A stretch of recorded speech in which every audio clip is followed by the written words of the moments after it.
I'd like to call this meeting to order. This is the Tuesday, July 12th, 2022, Teaching and Learning Committee meeting. First order of business is verification that the meeting's been properly posted. Yes. Thank you.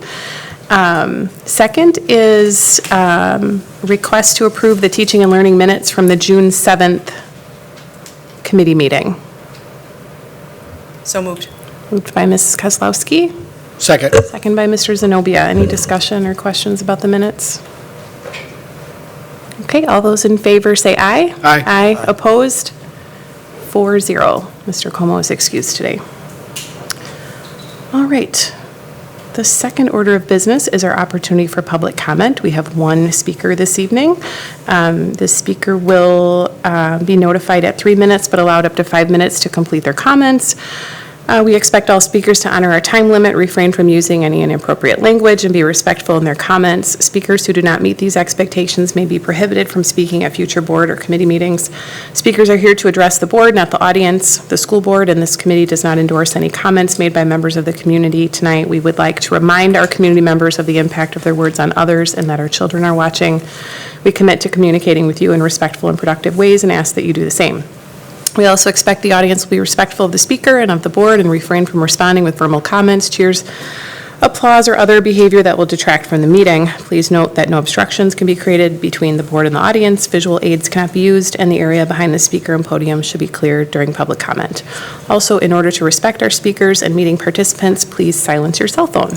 Our speaker tonight is Mr. Paul Reese.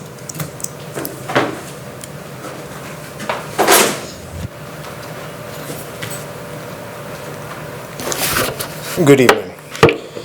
I love analogies and old sayings, and one of them is, my favorite is shuffling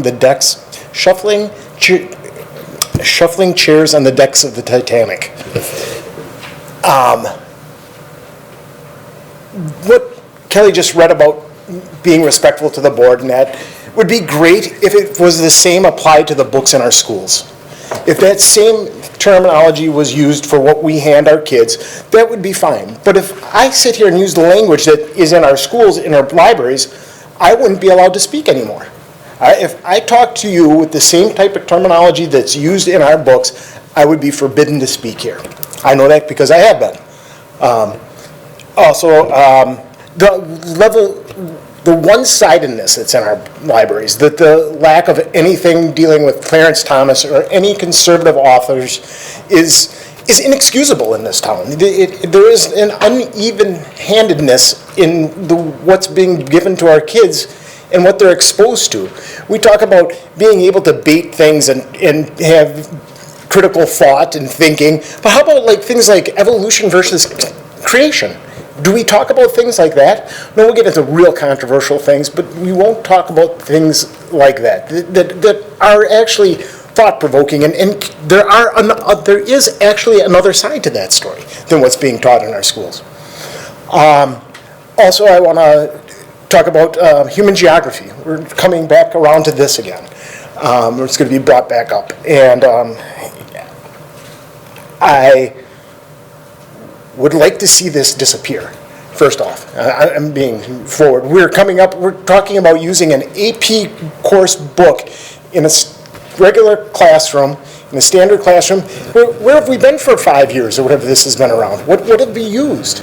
Is this how we get through getting CRT in our classrooms? By when someone challenges it, you say, well, we don't teach CRT in the classroom. Show us the book, where this comes from.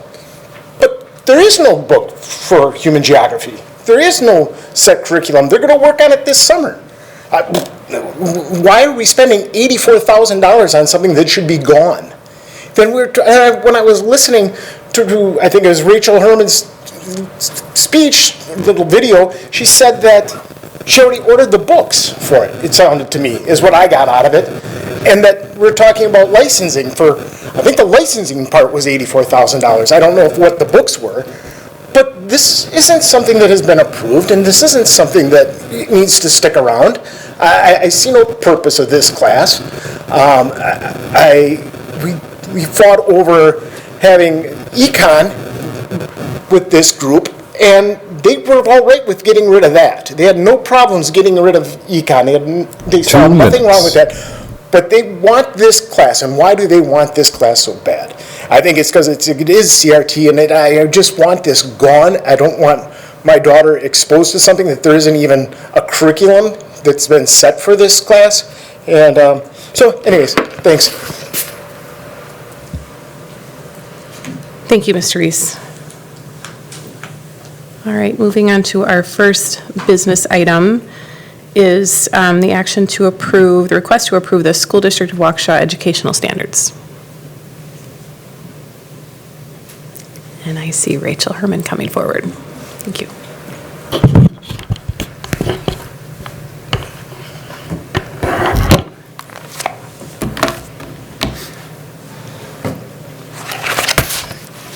Good evening, everybody. So I don't have a presentation for you, and you saw in the executive summary that I'm here tonight to seek action on the posting of the educational standards per Wisconsin Act 55. So I'll take any questions that you have regarding the information that was in the executive summary. Anyone like to start with questions or comments? I do have a question for you. How have these standards changed at all in the past year or over the last 5 years? So in the past 5 years, specifically to the Wisconsin Department of Public Instruction state standards, they have revised social studies standards in 2018, the ELA standards in 2020. They just recently announced, as of this past week, that the CTE department, so business, career and technical education, those standards will be under revision this upcoming year. ACT, in terms of the national standards that we follow, those standards have not undergone a major curricular revision in the last 5 years. And I'm trying to make sure that I'm not missing any curricular areas. I don't think I am. Oh, I'm sorry, math. Yes, math also underwent a curricular revision in the last 5 years, those standards. And we have been in line with each of those revisions. When the DPI released them, we underwent a curricular revision in the district. Thank you.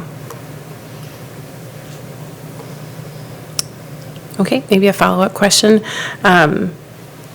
I know that these need to be posted in a way that they're accessible and communicated to families. Our website has changed a lot, so if people haven't seen that, everything is in a different place now. How do we ensure that they're readily accessible? I mean, I see that you've provided the hyperlinks to us. Do we also send a communication to families with those references, or do they need to seek them out? So we don't send a district-wide communication out to families every year with that information. However, both teachers as well as principals in their beginning of year newsletters have information that goes out at the elementary level specifically for our core areas. Parent newsletters do go out for each unit of study regarding the standards that are being addressed. And again, at the secondary level, our teachers are really responsible for that information. They post that on their Blackboard sites. We do have the standards posted on several areas of our website. And so I believe, Stacy, I don't know if you're able to pull those up in the places that we have them, or were you going to do you have the links? Oh, yeah. Joe's got it? Okay, perfect. But in terms of like a mass system communication, we don't currently have that mechanism. Yeah, I mean, Dr. Piasek, everything she said is absolutely accurate, but I was just thinking about this. We could definitely proactively just send out an all-school messenger and like tell people where it is. I mean, that could be one way. We haven't done that in the past, as Mrs. Herman said, but with the new updates around the website, it couldn't hurt to be proactive and communicate where it is. So assuming, board approval tomorrow night, we could work some communication out to let people know where it is on the website. We'd be happy to do that. Okay, thank you. And up on the screen behind you, I can show you how to navigate there for anybody watching tonight. It's just from the district homepage menu, scroll to the bottom to annual notices. And then on this page, all of the areas that we are required to notify families are listed. And Stacy is helping me find. Student educational standards. So this was the last time that it was passed and approved at the board level. And in addition, I know it's still being worked on. We are also, on the former website, we did have all of our departments listed and then a link to each of those department standards. And so that is updated now? Good, yeah. So that's also on our website.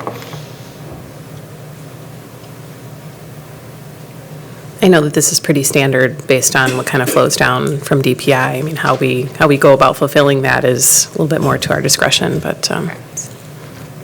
Any other questions, comments? Okay, so I know the administration is looking for a committee approval, so we could move this forward to the full board. So is there a motion to approve the learning standards? So moved. Moved by Mr. Zenobia, Second. second by Mrs. Kozlowski. Any further discussion or questions? All right, all in favor, say aye. Aye. Aye, any opposed? Okay, 4-0. Thank you. Thank you. All right, so our next action item is review and potential approval of Neola recommended updates to the controversial issues in the classroom policy 2240. The last time that this policy was reviewed or updated, I believe was when it was adopted, 2017. Is that correct, Dr. Cook? It's been about 5 years? Yes, it has. Okay. Of note, the green line modifications are coming from Neola, who supports us with policy modifications. There are a couple red line modifications that are either redundancies or updates to language that we've been making as various policies come to the board. Any questions or comments about the policy recommendations?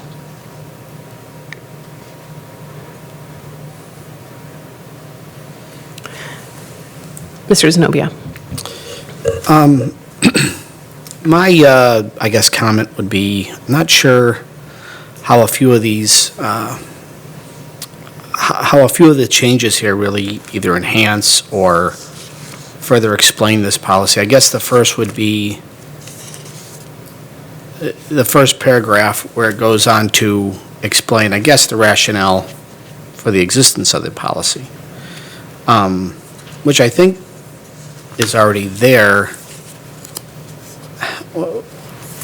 You know, if we're saying that we're going to fully and fairly discuss all sides of an issue, well, this policy, one way or the other, doesn't guarantee that. That's going to be done in the classrooms.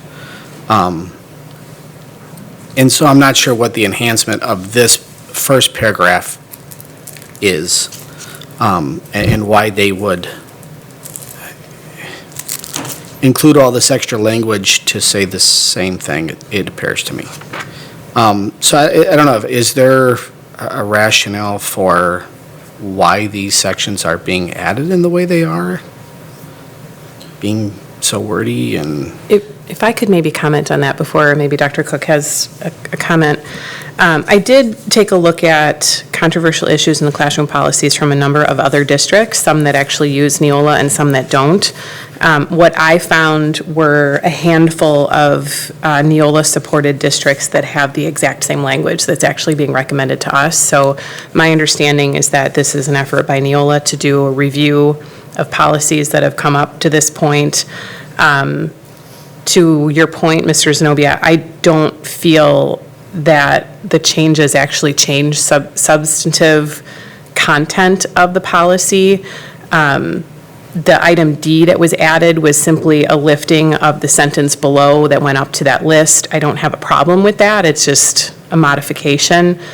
The first full sentence that's added is quite redundant. I don't know that it adds anything of substance, but again, it is word for word from, it was actually district in DC that I identified. And then the one major addition, I think, was the couple of sentences that were added on page 2, which do actually, I think, add a little bit of substance to the policy. For example, being aware of what the expectations are, And then specifically the age appropriateness of the topic, and then also the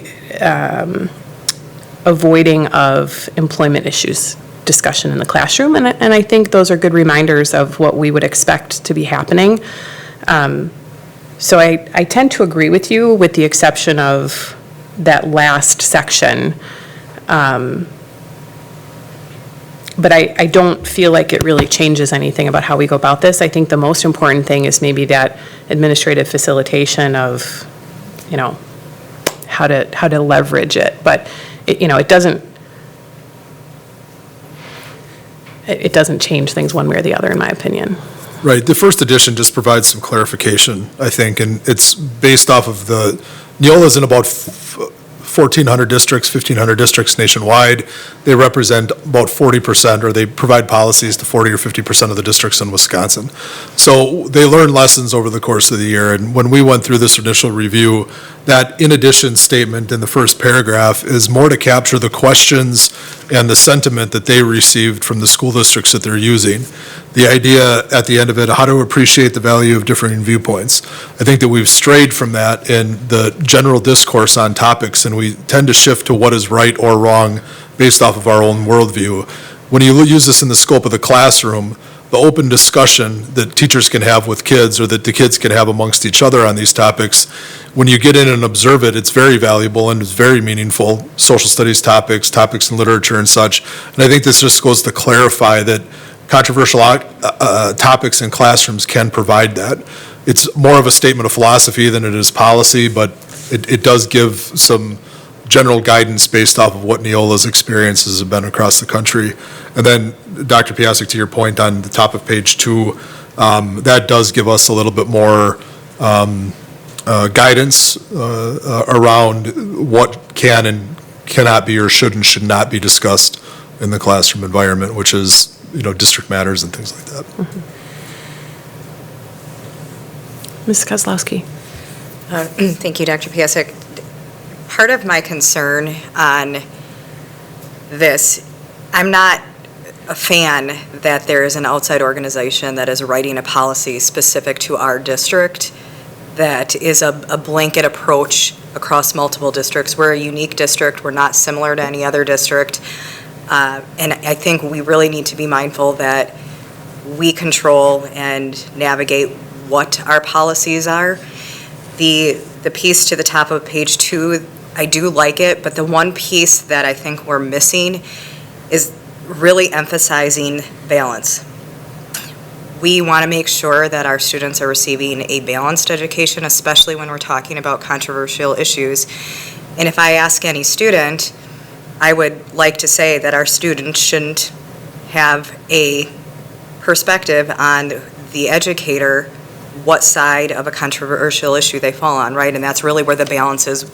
That part, I'd actually like to make sure that we have the word balanced in there, because I think that's the one part that when you are talking about controversial issues, I expect us to learn about both sides of that without being influenced as to one way or another. So just for some perspective, if I could respond to that, Neola does not give us a policy. The board has full authority over the policies that they pass. They give us recommendations based off of changes in law at the state or federal level.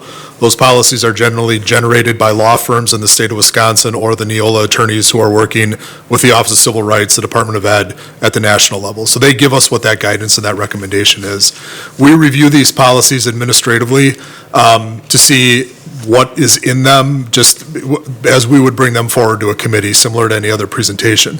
But the Teaching and Learning Committee will have the final say over what is in this policy. There could be additions, there could be subtractions. That's entirely up to the Teaching and Learning Committee. We have had a controversial topics policy on the books here going back to 1980. So prior to, I'd say half of our staff even being born, we had a policy on this topic in the district, and it gave us some general guidance as to what could or could not be discussed in the classroom. That policy was revised over the years, and then in 2017, when we migrated over to Neola, that was there. So I just want to be clear that they give us recommendations, but the board has full authority over the approval of those. You can reject policy corrections. Where we do run into some issues, and I would encourage any committee that I'm at about policy change, if it's something that pertains to law, we need to make sure that we're in step with those legal changes. For instance, if it's something around harassment, discrimination, food service, employment issues, things that are coming to us that say the law changed at the state, the law changed at the feds, we need to make sure our policy is in line with that. But beyond those things, I mean, even with that policy, the board approves it. But beyond that, any of these suggested changes are things that the committee, and then the board ultimately has full control over. Maybe just something in response to your comment, Carrie, is that first sentence does say explores fully and fairly all sides of an issue. It kind of speaks to the reason why we support that open dialogue in the classroom. The word balanced is not there, but I think kind of gets at the expectation that there's fair or balanced representation. But the other piece to this is, if we didn't want to accept these modifications and wanted to make other major modifications, we could. Or we could simply say we're happy with the policy the way it is and move on with that.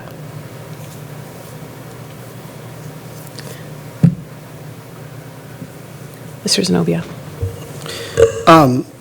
On the second page where it specifically discusses teachers, I think there's a little bit of room of confusion that could potentially pop up for teachers looking at this. I don't know if there's similar language or similar language coming in the professional section or conduct of teachers. It kind of gets into that area a little bit here, speaking about the judgment of teachers as professionals. And I think from a teacher standpoint, it could possibly be a little confusing. And so my question would be, as teachers in the classroom setting discussing controversial topics at any given time, obviously their opinions may come out, but is it the overview or the guidance to teachers that they're there to facilitate the conversation more or less, or are they to give their opinions? Because this does say they're not permitted to offer opinions that aren't of the subject matter. So I don't want to say that teachers should not be offering opinions at some point, but the point is to get the students to engage, correct? So the teacher is in more of a facilitator role at that point. Yeah, I mean, I would say the general overview of conversations with staff is that they are the facilitator, but to your point, Mr. Zenobia, in the last, I don't know if we're skipping this because it's before the green lined item on page 2, but the very bottom paragraph of the policy says that in the discussion of any controversial issue, a teacher may express a personal opinion only after all student discussion on the topic has concluded, and shall identify the personal opinion as such, and must not express such an opinion for the purpose of persuading students to his or her point of view. So I want to be really clear for the board, to your point, that it does give teachers permission to give their personal view. So when Ms. Kozlowski, you mentioned like teachers shouldn't know the stance from a student. Well, they, according to our policy as it's listed, they are able to give their personal opinion and state that it's their opinion after a genuine discussion has occurred in the course. So as a parent, and especially as we start to take a look at age appropriateness of the conversations, teachers are influential. Our children look up to them. They are learning from them every day, and I think that there is a very fine line when opinions are shared, that is what the right opinion is, and I think that's the hard line for me to understand, is making sure that line is not crossed, because if we are encouraging and pushing our students to critically think and make decisions and choices on their own, when we are expressing opinions pending at those grade levels, our children are influenced by their leaders, and it's a very fine line and a balance that we just need to make sure that we understand.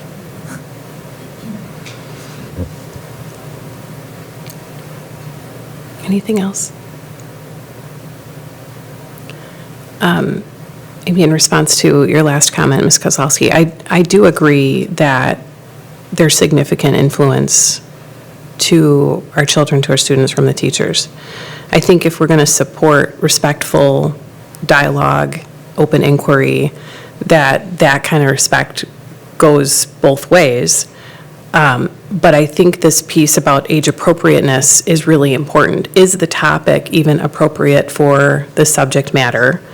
And then is the dialogue happening in a way that it's respectful to all parties? And I think, again, there's nothing that we can write in a policy that says, thou shalt have open discourse this way. But I think how that manifests in the classroom is the result of the mutual respect and understanding that people have different opinions, and we, as a district, have an expectation that those opinions are shared in civil, respectful ways. And I think it's probably not our place to stop anyone from speaking what they believe, although it needs to be appropriate, it needs to be in the appropriate context of that subject matter.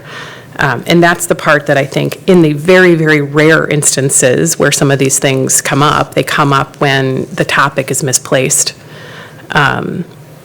And that, again, none of these changes to the policy will stop that from happening until the culture actually changes to one of respect.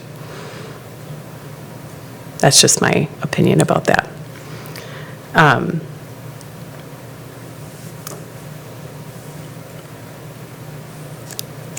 Is there anyone that would like to make a motion to support the modifications proposed or otherwise?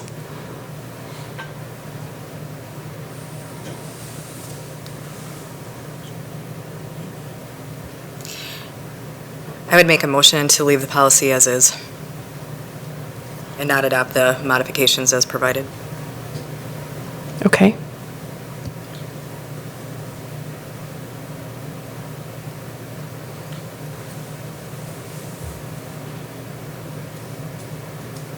Any second to that? Okay, I don't see a second. It sounds like we need to have further discussion. Is it possible to bring this policy back? Absolutely, yeah, And we could give it some absolutely more- bring it back. I like that there's the part in there about the age appropriateness, and I know we're trying to clarify that. I'm a little concerned that it may cause more confusion about opinions being shared and when they should or shouldn't be, or at the timing of the discussion. So I don't want to throw it all out and miss out on the opportunity to improve it. So I would like to maybe reconsider and bring it back. And I don't think there's any time sensitivity to this, and if we were to push it to our next committee meeting for further discussion, we could also bring it to the full board as a discussion update item tomorrow night and see if there are any additional opinions about it. Okay. Anything? Or, excuse me, just if the board has suggestions on language, that would be ideal, because, again, to Dr. Cook's point, the green are the recommendations from Neola, and we wouldn't want to be improvising language without, board suggestions. So Anthony or Carrie, if there's something specific that you want to see in there, that would be helpful as we move forward to the next reading. Otherwise, we would likely come back with, the same recommendation from Neola. okay. Okay, so we'll move this to further discussion in August and share that update with the board tomorrow night. Okay? All right, moving on to our next general business item is a discussion regarding the library book update. So,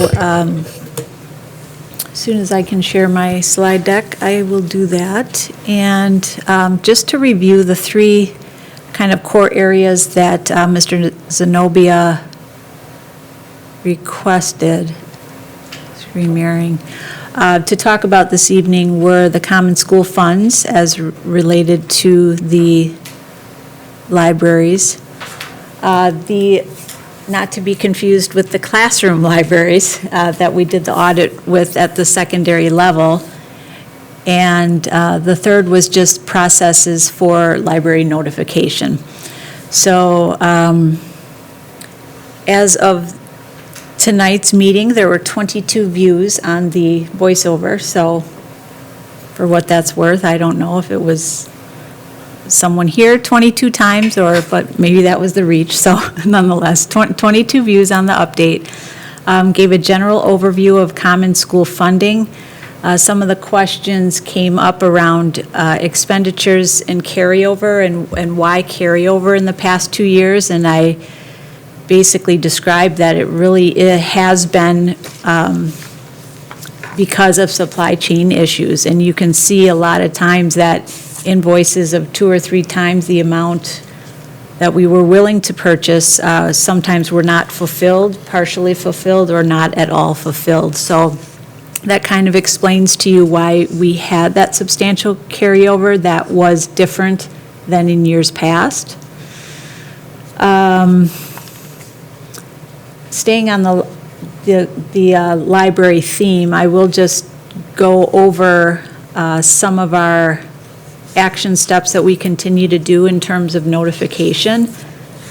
Just to clarify, the parent notification continues to be in place, and it just automatically carries over into the next school year. So just to be clear, because there was some question about the statute as related to disclosing information to 16-year-olds or under, and I just wanted to clarify that we do send the parent notification to all juniors.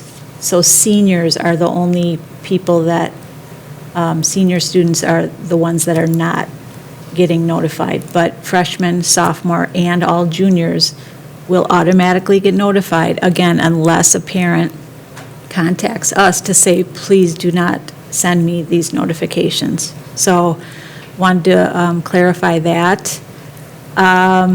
Wanted to review also regarding library books that every year our librarians send out communication to families to remind them how to look up their child's checkout history. So again, I think the notification has been wonderful from the feedback that we're getting. Parents are able to access what their student currently is checking out physically with the book, but there are ways that parents maybe aren't as knowledgeable in terms of the online checkout history, and our librarians, in collaboration with our teachers, I think continue to do a good job in the fall to orient parents on how they can access the checkout history. So we'll continue that communication with parents as we work together in that process. So I think I would just pause for a second, because before I go on to classroom libraries, I just wanted to shore up anything anybody had any other questions on regarding the library books. And then just one more thing, Mr. Zenobia did ask kind of this afternoon, was asking questions about the balance in terms of the number of nonfiction, fiction, and things like that. And props to Melena Copeland, who's has her summer off, but she is checking her email, and she was able to give me that data. So I was able to provide Mr. Zenobia with some of those both online sources and physical purchases that we were able to get those numbers for you as well. So if I'll take any questions or just comments on the library piece, knowing that I think we've come a long way. We'll continue to do our due diligence, but we have other school districts that are kind of, as you may know, right, going through this right now, and they're calling us saying how did you do this? What did you do? What were your proactive measures? And so we feel good about what we've done so far, working together to make this as tight as possible. Mr. Zenobia. Thank you. Yeah, to hit on the area of notifications. So if they were to check out one of these books, a junior on down would receive a written notification from the school. They get an email A letter. notification in their inbox. Okay, an email. Yep, And they can opt out of that if they wanted to. they could, yes. They could. What about the apps? I know we had an issue with Sora being not able to, if they're online looking at this, or there's no way to necessarily notify the parents, correct? In the online book checkouts, you're right, they do not, because it's a library of titles that are accessible in that online platform, there's no automatic like barcode indicator to say this child opened up this book in the online library. That's why the continued parent knowledge around being able to access their own child's checkout history would be something that we would work with that parent on, with the online pieces. So,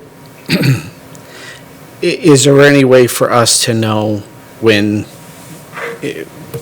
these books are checked out online or looked at online, that we could email the parents to let them know, or we can't do that? We don't know. Can't remember what we did on that. I don't think there was a way for Overdrive to do the automatic parent notification. I can check with Steve Schloman on that to be sure, but again, and this goes with the bigger kind of issue around instructional resources that we've just broadly had conversations over. This is something that in general, when our students have access to a book or source, the board is approving, in essence, a collection of titles that are choice reading or mandatory reading, if you will. But there is no current way in Overdrive that a notification can be sent with a collection of an online library. Because we checked that, like when we put all this into place in October, we checked that because that was when we had the issues, not to rehash that whole area, but Mr. Zenobia, if you recall, when school districts got the extra common school funding money and Overdrive tried to supplant a lot of online readings for schools that were not in school because of COVID. What happened, that's how the gatekeeping didn't work, because they pushed through things that we never like committed to wanting. So in their best intentions, a lot of school districts and us found things that we had not authorized to be there. So Overdrive provides us the titles, some used for a curriculum, some just in the libraries to read, correct? Or Overdrive doesn't provide anything? Are lit circle books in there or not? Some are, but, not. yeah. We don't purchase them as part of the lit circle. Right, so mostly these are just choice reads that are library purchased items. It does sit separate from, like, in essence, our guaranteed and viable curriculum, correct? So if we, at some point, decided that we no longer wanted an Overdrive or Sora, that wouldn't necessarily impact any of our coursework or curriculums? Or No, correct, yeah, Okay. that's accurate. Okay. On the question of the titles, and I appreciate you getting back to me so quick. It was a late questioned email to you, and Ms. Copeland, thank you very much for getting to us. So if I could just share a little bit of what was in the email. The discussion last time was based on, we have a lot of fiction titles overall, and part of the balancing is to bring in nonfiction. And so over the last year, the money that I understand we couldn't spend, given the climate of where we were and trying to buy books after 2 years of COVID. So in the past year, 12 months, or since we had this conversation, the money that was spent is still heavily favored toward the fiction. And there were 4,450 copies of fiction, 2884 copies of nonfiction. In Overdrive, it says 663 new fiction titles, 184 nonfiction titles. And if these numbers aren't exact, obviously but it gives a window into, we are still buying much more fiction than we are nonfiction. I guess my concern then is, how do we spend this money to not only balance the offerings in our libraries, but recalibrate some of the stuff that these big book jobbers are pushing on us? Yeah, and I think that's part of our process now, right? I think I really would like to see the trend data, which I didn't explore. That's 1 year's worth of a looks. And Sure. again, some of those titles, it could have been 15 copies of the same fiction purchase. It's not necessarily 15 separate fiction purposes. So I really do need a chance more to dig down in that data to see what those titles truly mean, and then look over the years to really see where the gaps are, so that we know, like, I feel like with everything now, like, this is sort of our baseline. Same thing with classroom libraries, and now we do know where the balance needs to be, and balance, I just put the slide up there again so people could see. It isn't just fiction, nonfiction, which we've had a lot of conversation on, but it's genre, it's author, it's age appropriateness, et cetera. So I think all of that, because we have a baseline now, we're confident that we can move forward with some more intentional purchasing, because we know where our baseline is. Are there other book jobbers out there that are potentially available to us that we haven't explored, or may provide some of the heavier weight towards nonfiction titles? I mean, I don't know if those exist. It's just, Well, I would say there's 5 or 6 general vendors, in essence, that most, including us, school districts use. And so I think we'll just continue to be open to looking at different vendors, certainly. I don't think I think some vendors have proved to do well for us over the years, and we wouldn't want to necessarily break that relationship for any reason. But certainly, we'd be open to looking at other vendors just to see what availability there would be. But again, I truly will continue to rely on our librarians with our oversight, just to make sure it's a team approach. Right now, we have 2 openings for LMS staff currently. So of the 5 librarians, we currently have 3. And so we do have 2 big positions to fill. And just being transparent about those, they're not filled yet in mid-July. So it's maybe not an area that people are running to want to do right now, but definitely need to find the right people to do the work on behalf of kids, so. okay, thank you. Yep. Anybody else? I have a couple, maybe questions/comments, and I think this will come back when we talk about curriculum a little bit later in the meeting. Of course, I like my numbers. Last I checked, I think there are 150 million books that have been published in the world since, old Gutenberg invented the printing press. So that's a lot of books. We have to select a few of those. Some become choice books that go into our libraries. Some become select books that go on to lists that teachers recommend students choose from. And then others become required reading. And I think the threshold for what is in each of those groups changes. When I think about what's in our libraries, whether they're online libraries or physical libraries, that parental information is very important. The limitations with Overdrive in that histories can be deleted and parents don't have access to that is a major limitation that we need to kind of think through how we handle that. In terms of the physical books, students don't necessarily check out those books. They may be accessing them,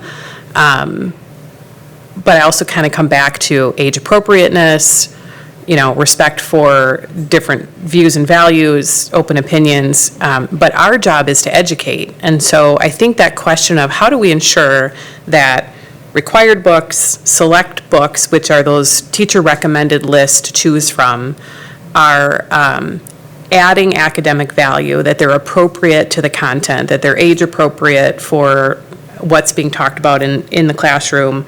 When I think about required reading, that's general audience, right? We should be choosing things that they may obviously introduce controversial topics, but how is that addressed, and is it done in a way that it's respectful and it's respecting of different people's opinions? And I think there's probably more discussion that we need to have about how that criteria gets set, because I don't completely understand how it gets set. But even in the policy that we're holding to next month, this issue, and similar with our media content, this issue of alternatives is very important, because that's where that parental rights and transparency actually comes in. So how do we focus on how we educate with appropriate content, age appropriate, topic appropriate, knowing that there's 150 million books to choose from, and every year we're going to buy a subset of all of those books, and we want to put books in our libraries that contribute to academic achievement. How do we address that? Because it's a big question, I think. That's a big one. It's too big. Dr. Piasek, right. I mean, I think the guaranteed and viable curriculum piece, and you kind of went broadly, right, with that statement, and it is something that we've been working on. I know we can guarantee through the curricular design process and be able to differentiate between required readings and yet choice reads like in the classroom. And we do that responsibly through the curricular design process. So, for example, tonight, we're kind of previewing with StudySync, for example, but that's just one resource, an example where we're asking for board approval on the overall resource, knowing that then, that's our choice of titles and themes in terms of recommended reading and choice reads that we're going to come back with you to be able to approve, to say, okay, now at grade 9, these are the required readings, and these are the ones that we're going to have kids be able to choose from. So that ultimately will be put in front of you on a course, we call it a course syllabus or understanding by design syllabus, that you will eventually have to prove in order for our teachers to teach. So I think that part can be guaranteed and assured for the board.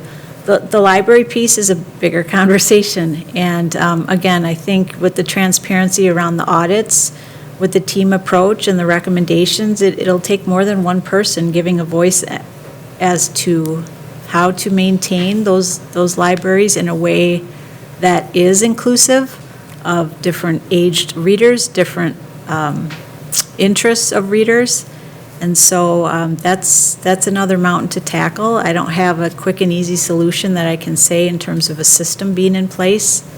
It opens up a little bit more to choice, and maybe not realistic either, but, for some parents that are really, really wanting to be protective of their kid in a way and have them in a bubble, I always kind of say, they don't have to go into the library. I get the online piece, and that's something that we'll continue to work on in terms of the overdrive history and things like that. But if a parent is truly worried about a child accessing material physically in a library, they could have their kid not go in the library. I don't think we want to have that as a way that we want kids to enjoy reading. We want to build readers. We want them to enjoy different genres. I just think, again, in our methodical, sort of slow pace of making sure that things are in place with parent communication, we'll continue to be open to suggestions. We'll continue to have the team approach in making sure, we have age-appropriate materials for kids in our libraries, too.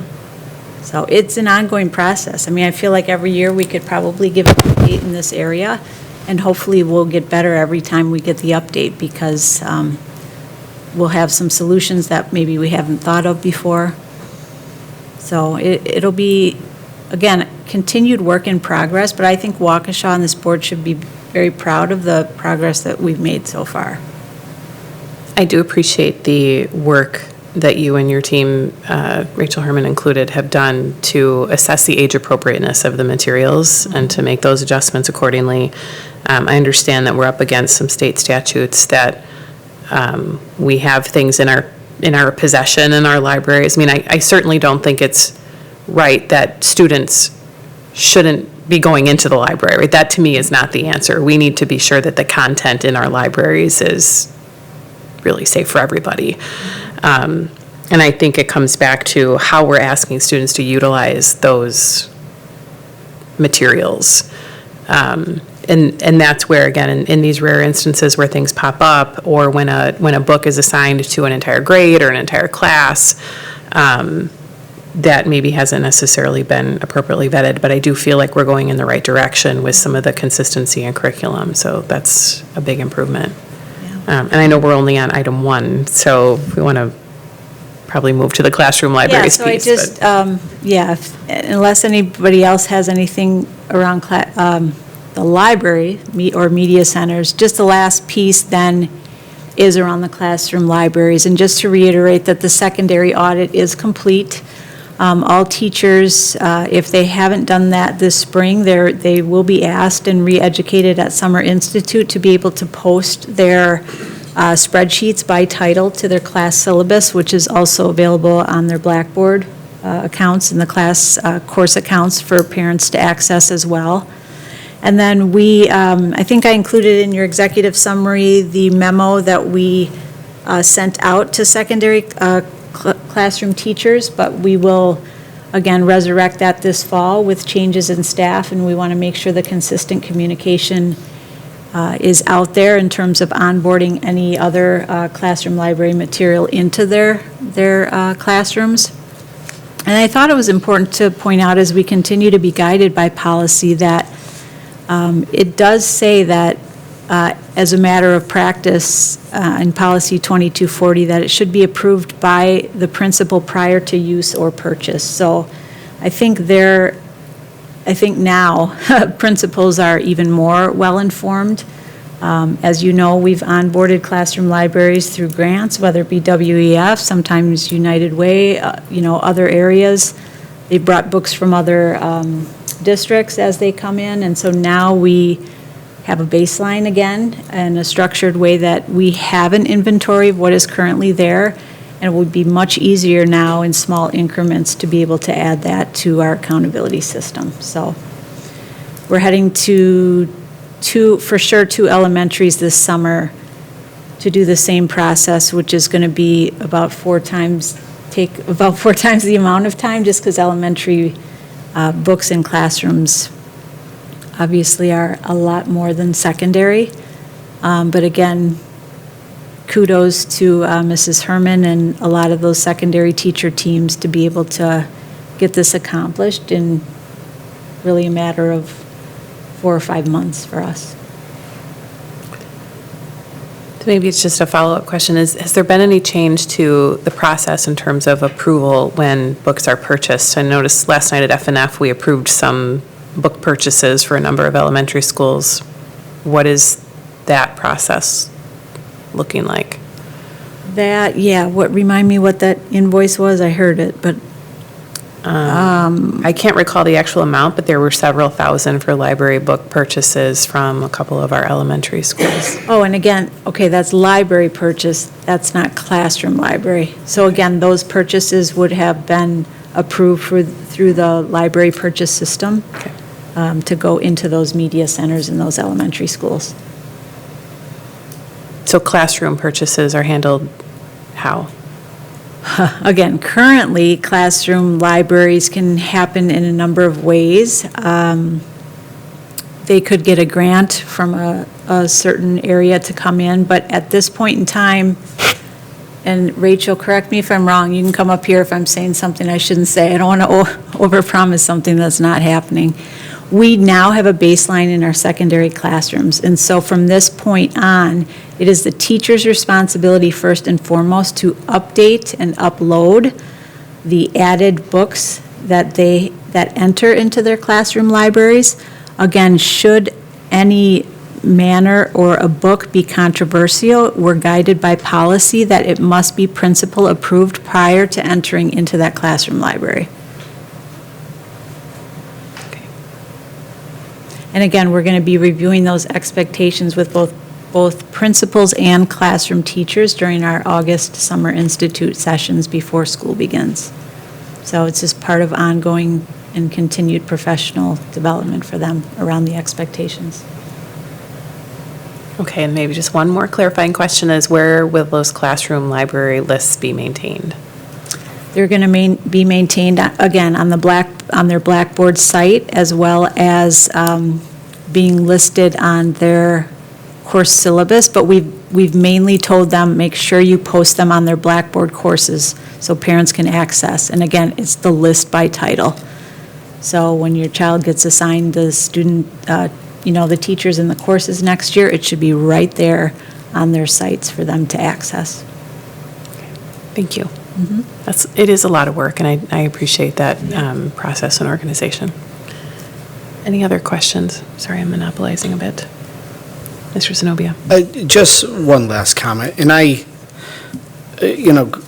do greatly appreciate all the work that's gone into this. I know that this is going to have to be something that the board, the district, the parents need to be and continue to be watchdogs on what their kids are seeing, whether they want them to see it or know what they're seeing or not. It's every parent's responsibility, obviously. And some of that sometimes falls on our teachers and librarians and whomever where those safeguards aren't in place. So with that being said, this conversation really did begin not about necessarily controversial materials in our libraries, but materials that are really abhorrent, graphic in nature, at age levels that were very inappropriate. And I would say anyone under high school, looking at the titles that were gone over, the 50 or 60 titles that had been looked at specifically. And so the point I'm making is for children entering a library, whether they're going to stumble on these books or not, it's really a question of, are we doing harm to kids that are under the age of, ninth grade, 14, 15, 13 years old? And I believe that is really where the rubber meets the road on this one. For a lot of parents in the community in general, those materials debatably shouldn't be allowed in the hands of the wrong ages. So I do appreciate, we want as many titles that kids would read. If we can pull our kids in the libraries and make them read, every parent would want to do it. We don't want to limit that, but we really are talking about the materials that at these ages kids should not have access to. And there's no evidence I've seen that this is beneficial for kids of these ages. There's, in my opinion, a lot more evidence that it's harmful. And so that's the thrust of this. And again, getting this all in place for the audits and all the work that's being done to build a baseline and build better processes to get books in and out of here is fantastic. And so I appreciate everybody's hard work on that. But I don't want to lose sight of the basic reason we began this process. So with that, thank you.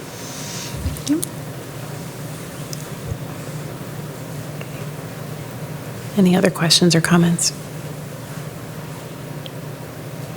Okay. Thank you, Mrs. Landish, for the updates. All right, moving into our content areas. The first area is literacy, and we have requested action this evening for approval of the high school English instructional resources. We have Mrs. Herman. Yes, thank you. She's representing because a few of our staff are in professional development, so. Micah? Yeah. I'm representing Tara Rogers and Nancy Ronke here tonight. So I'm here tonight to seek adoption of the secondary resource study sync to support our ELA classes at the 9th through 12th grade level. And so I know Tara put together a presentation, and so whatever questions you have, I'm here to answer them. Mrs. Kozlowski. So I think that we've reviewed this one at length. I know that I've spent a lot of time looking through the resources. A lot of what we've been doing just through the course of the curriculum is investing a lot, right? I mean, I think we recognize that academic achievement and educating our kids is our number one goal. And we've seen a lot of improvement with the resources that our teacher recommended and getting excited about having a structured curriculum. So my question really for you, and this will go to both sides with English as well as the social studies that's next, is using these resources, how confident are you and your staff that we are going to start to see improvement in academic achievement? More confident than I have been in just about any other initiative or action step that I've taken in this position since I've started. We have done a lot in this system in the last 2 years to try and impact student achievement, especially post-pandemic. When we talk about what is foundational to helping students achieve, having a universal guaranteed curriculum is essential. And we haven't had that. And so it is foundational. I think it's going to be game changer for our kids.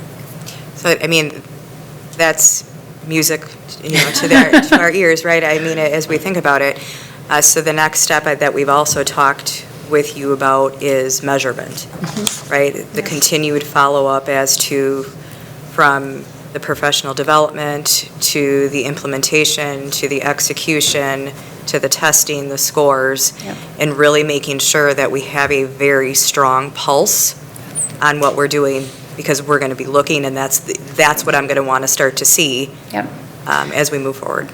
Yeah, similar to math, we will come back with what are called our metrics of success. So with our math, when we adopted that Agile Minds, that team put together what we called our metrics of success that contained both academic achievement measures, student perception measures, implementation measures, and we report on those annually to make sure, again, to your point, that we are seeing the impact of such a great expenditure.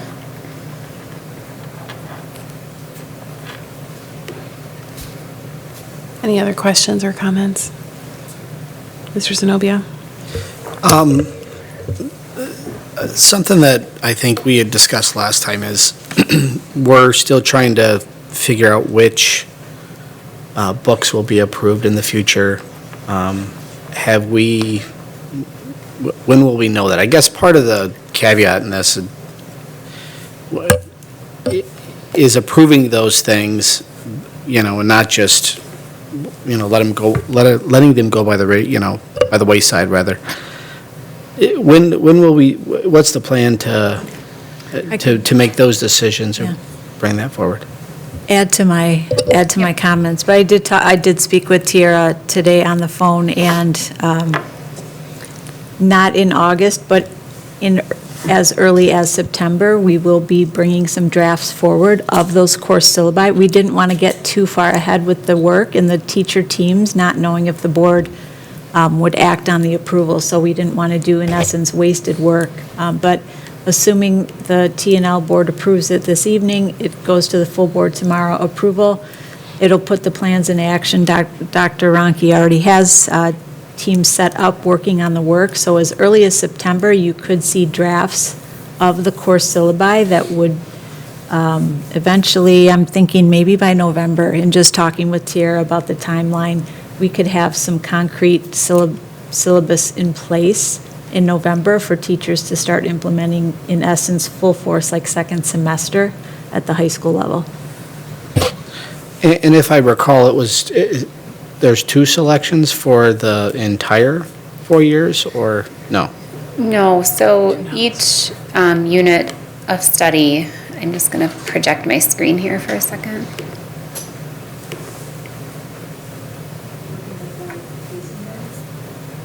The units.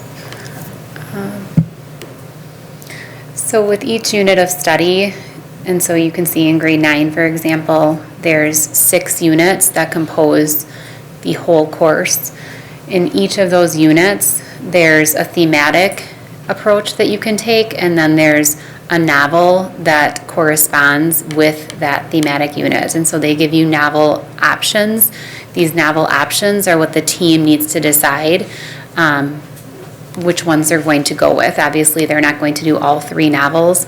in each of those units. So those are the decisions that they need to make, and that's what Jody was referencing. They'll come back to you with in the fall.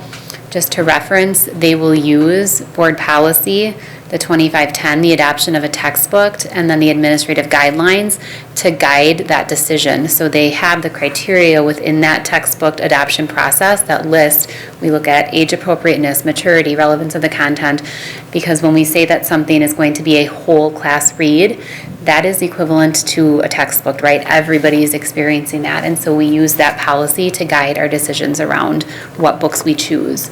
And so there are more than two novels that could potentially be taught in any given year. And then that's in addition to obviously literature circles. We want our kids reading. Is that enough? Is that enough for them to read? I mean, I know looking at each grade, the 5 or 6 resources, and as far as the book form, they're going to select 2 additional, you're saying? They're going to select, so I'm going to make this a little bit bigger. So for Unit 1, for example, if you click on this, they have lots of the unit text. These are all of the different text that they are going to go through. So it's not just one piece of text. They read multiple excerpts. And then in addition to that, there's a novel selection that accompanies that. So it's definitely, yes, it's a text-rich curricular resource. Okay. One last question. I guess this is more on the finance side of it. I know this is a 6-year commitment, I believe, right? Correct. And we're committing to that 6 years all up front. Correct. And if we find halfway through that it's not meeting, and I hope it's not the case, but it's not meeting the expectation we thought we had, I mean, what is our recourse? Just to switch, to scrap it and go with something else, or? So most of the textbook vendors that we work with, the Study Sync is out of McGraw-Hill, are incredibly responsive. And so if, they want our business, they want it to work for us. And so if something isn't working, they work with us to ensure that it is working. If that means additional professional development around the implementation of how we're using it, if it means our students aren't getting what they need to, and we identify some barriers, they work with us to figure out a way to make it work. And so I wouldn't say we just scrap it. I would say we usually work with the vendors to find a way to make it work. And that's really why we go through such an extensive piloting process, because we really want to pick the right resource. And we typically, again, do that neighboring district comparison as well to make sure that we pick something that other districts have seen success with. And again, Study Sync is a really, it's a well-renowned resource, and so we feel very confident with this decision. I'd like to ask just a follow-up to that, just to make sure that I understand kind of the breakdown of the cost. Little back of the envelope, our current 4th graders would actually come into this as freshmen. I'm assuming that we're dropping the whole thing in 9 through 12 next year? Correct. This coming school year? Correct. But based on what you described, we would have about a semester of professional development and kind of acclimation. So we're paying for the resource, but we're kind of transitioning as we're doing that? Yeah, the professional development starts as early as this summer. Okay. So we will be professionally developing all of our teachers this summer, as well as into Summer Institute. But yes, there is that transition period. Mm-hmm. So we get about 3 years where students will get this for the full high school experience, and then we'll be in this situation where we have some risk associated with changing curriculum midstream, which obviously is happening to our current sophomores, juniors, and seniors. Correct. I guess with the exception of our AP students who are on a completely different track. Correct. So are we investing the whole amount now, or is it an annual contract? We invest the whole amount now. It's a far better price when you pay that 6 years in advance than when we do a year-by-year contract. So we would be investing the whole amount now. But again, to Jody's point earlier, we feel very confident in being able to write that syllabus that gives teachers what they need for that yearly scope by early fall, so that they have what they need, so that it's not, a total overhaul. Teachers aren't living in this limbo state for very long. We just didn't want to start the work prior to having adoption. Okay. Thank you. Anything else? Markel. I want to say thank you for all the work that you've done. I had a chance to look at it, the study sync, and really appreciate the scope and sequence, the pacing. It looked very well put together. So I just wanted to say that I'm a little bit jealous. So that's all I wanted to share. Thank you. Thank you. It's a very high quality resource. It is. Okay, then I would be looking for a motion to approve the adoption of Study Sync for 9th through 12th grade ELA. So moved. Moved by Mrs. Kozlowski, seconded by Mr. Moore. Any other discussion? All in favor, say aye. Aye. Any opposed? Okay, 4-0. Thank you. Excellent. It's like Christmas. She looks excited, yes. So excited. All right, moving on to social studies, and welcome to Mr. Kovneski and a few others. I didn't see everybody coming, I just saw Mr. Kovneski. All right. Okay, sorry. Next topic is discussion of social studies resources for grades 6 through 11 with the TCI resource. Okay, thanks. Welcome. Thank you all for being here in There's the middle of July on a beautiful evening. Thank you. So I have with me here tonight a teacher team, because this is a discussion item for us to dig into the questions that you have around the TCI resource. So we have James Job, who is a U.S. history teacher at Waukesha West. Mark Anderson, who is he's been here before, a familiar face, human geography teacher at Waukesha West. Joey Kovaneski, who is a 6th grade social studies teacher at Butler Middle School, and Lisa Murkowski, who is a 7th grade teacher at Les Paul Middle School. So again, we're here to field your questions around TCI. You hopefully had a chance to explore the online resource. Maybe you dug into the actual hard copies of the books and got your exercise in by carrying those around. But whatever questions you have, again, we're here to answer those. Mrs. Kozlowski. I can't remember from when you guys presented the last time. I apologize for that, because the books are heavy and quite informative, right? So I'm catching up on my own history. But the students are not getting a hard copy. Is that correct? That there's going to be one hard copy within the class library or the library itself? Correct. Our library itself will house a class set of each of the grade level texts. Correct. Okay.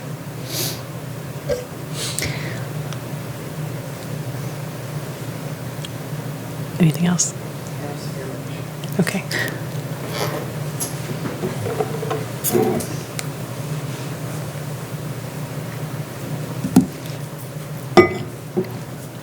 Any other questions or comments? Well, are you just collecting your thoughts, or did you have a follow-up question?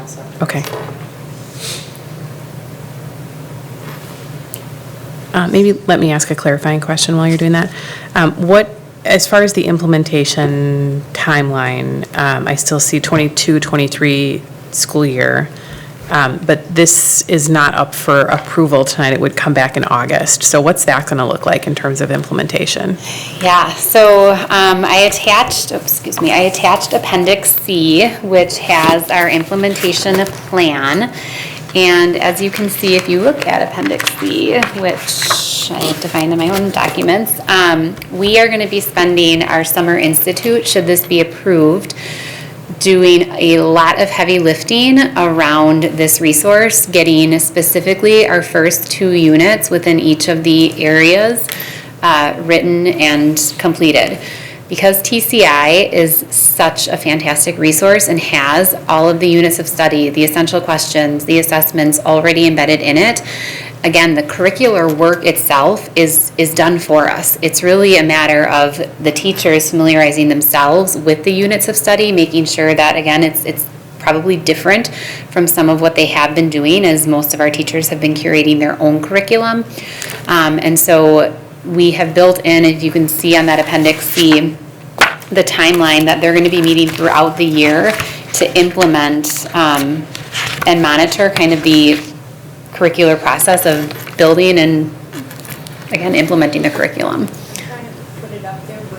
I have it too. I can put it up here. I have it right here. Yep. I think as you're putting that up there, one of the clarifying questions for me is when I look at the development of the scope and sequence and units of study between end of October and end of May of next school year. Again, it sounds like we're investing in the resource all in, and we're going to take that first year to continue to develop scope and sequence. So is that cost effective? Is that making sense? So the scope and sequence is essentially, again, it's really already designed for us. It's in there. But what the teachers, and please feel free to speak up, teachers, as they were piloting, I'm going to pull something up. What they discovered is, for example, in one of the lessons, it might say, this lesson is approximately 245 minutes to complete. And with the teachers, when they were piloting, they might say something like, okay, that lesson was 420 minutes to deliver with my students. And so as we start to deliver the scope and sequence that comes with TCI, we know we're going to have to make some tweaks, make some revisions, decide that, again, we might have a unit that we say this isn't something that we're going to do in Waukesha. It's a lot that it offers us, and so it's not so much, again, that we're creating the scope and sequence, it's really taking it and making sure that it fits with what our needs are here in Waukesha. And so if you look again at how the units are identified within TCI, the scope and sequence is set. It's just a matter of our team coming together and saying, does this work? Are we still on pace? Do we need to X this article? Do we need to, right? Like, it's making those small tweaks and revisions. Okay. We talked a little bit about balance, right? There are some units, just like any resource, no resource is perfect. Do we need to supplement, right, to make sure that this is a balanced approach in this unit? Do we need to take out something? So it's really making those tweaks as we go. So based on that clarification, it sounds like students would start the 22-23 school year with full TCI access on their iPads, and that would be the leading, I guess, the only curriculum outside of supplemental materials. That is correct. Okay. Thank you. Any other questions? Mr. Zenobia? I did have a question, and I guess it's, I guess you'd call it a clarifying question, maybe for me. This resource does provide for the 9th grade this Geography Alive course. And I know there's been a lot of discussion around our human geography offering. And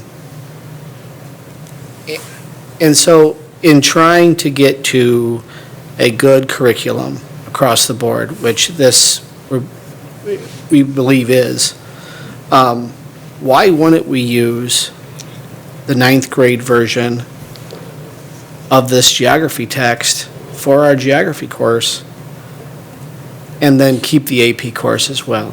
I mean, I guess I don't understand why we have, on the one hand, we don't want to home cook, I've heard that expression, our own curriculum, because that's difficult. But because we have one, we don't want to get rid of it, I guess is the answer. However, if this is such a great resource, why wouldn't we utilize that for the kids that don't want to take, the AP course? So the Geography Alive that is part of the TCI curriculum is actually designed as part of their middle school sequence. So it's not designed to be a 9th grade resource. So in your program online, it might say grade 9, and then it also says grade 7, because if you recall, we did look at piloting it in both places because their rep did talk to us and say that there are many districts, again, who do use this book in both places. When our teachers piloted it, one major piece of feedback that we heard is that it's just not rigorous enough for our 9th grade students. And our 7th grade teachers, it was like the perfect fit in terms of it being a geography book and not necessarily a human geography book. And so we did stick with where TCI has it officially placed, which is part of its middle school sequence. So if, right now we have to use the AP book, or we're going to use that in the future and curtail that back, I guess is my understanding, to fit this course that we currently have. And yet we have material that maybe we could prop up. I guess I guess I'm having a little bit of trouble with understanding why, other than the AP offering, why we're trying to keep human geography so intact the way it is. And maybe that would require a comparison of these curriculums to side by side, I don't know. Could I speak about the Sure. AP text for a moment? You know, it's titled Human Geography for the AP course, but after having used many texts over the course of the years, after piloting many texts, it is very understandable and very readable for all students, not just advanced placement level students.